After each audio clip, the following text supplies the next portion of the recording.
Hi, good morning எல்லாருக்கும். இன்றைக்கி வந்து லன்ச்சு இது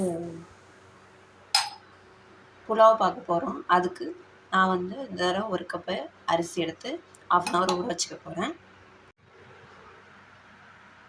3 time வாஷ் பண்ணி தண்ணி ஊற்றி ஊற வச்சுருங்க. இது 4 பாயில் பண்ணிக்கலாம்.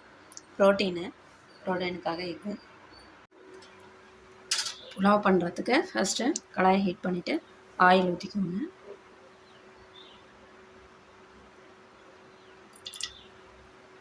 ஆயில் காஞ்சோடனே ஸ்பைசஸ் ஆட் பண்ணலாம். ஸ்பைசஸ் ஆட் பண்ணிக்கலாம். எல்லா ஸ்பைசஸும் வச்சுருக்கேன். இப்போது ஆனியனு, பச்சை மிளகாய், கருவேப்பிலை இது கொஞ்சம் ஆட் பண்ணிக்கலாம். ஃபஸ்ட்டு பச்சை மிளகாய் ஆட் பண்ணிக்கலாம்.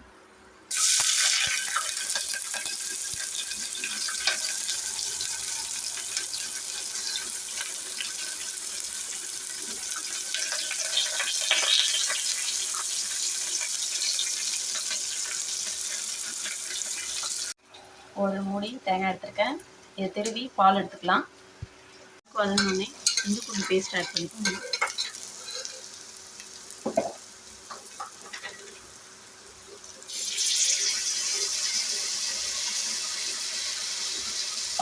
கொஞ்சமாக ஆட் பண்ணிக்கோங்க.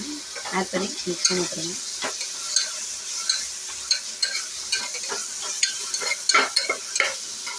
நான் ஒரு 3 பீஸ் மட்டும் டொமேட்டோ ஆட் பண்ணியிருக்கேன். உங்களுக்கு வேணும்னா ஆட் பண்ணிக்கோங்க, இல்லைனா விட்டுறேங்க.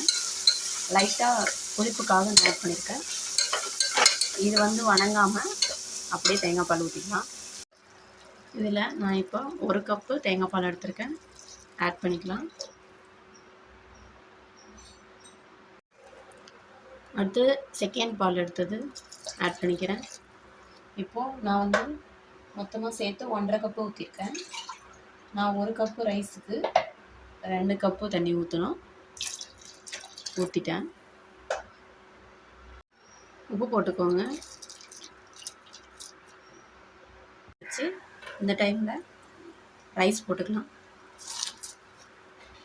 போட்டுட்டு கிண்டி விடுங்க. கிண்டி விட்டு உப்பு செக் பண்ணிக்கோங்க. வேணும்னா போட்டுக்கோங்க உப்பு.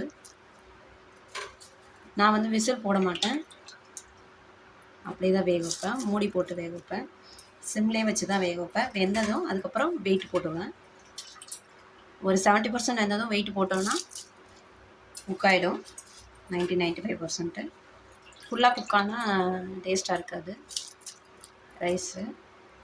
அதனால்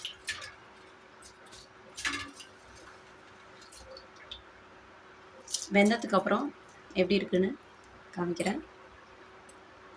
ரைஸு எப்படி இருக்குன்னு பார்க்கலாம். நல்லா மிக்ஸ் பண்ணிவிடுங்க.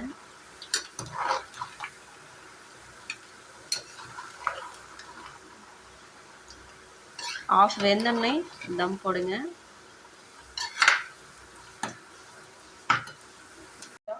வேகட்டும்.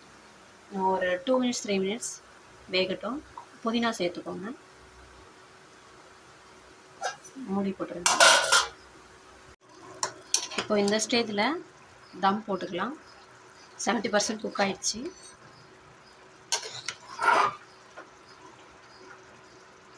இந்த ஸ்டேஜில் கொஞ்சம் கீ ஆட் பண்ணிக்கிறேன்.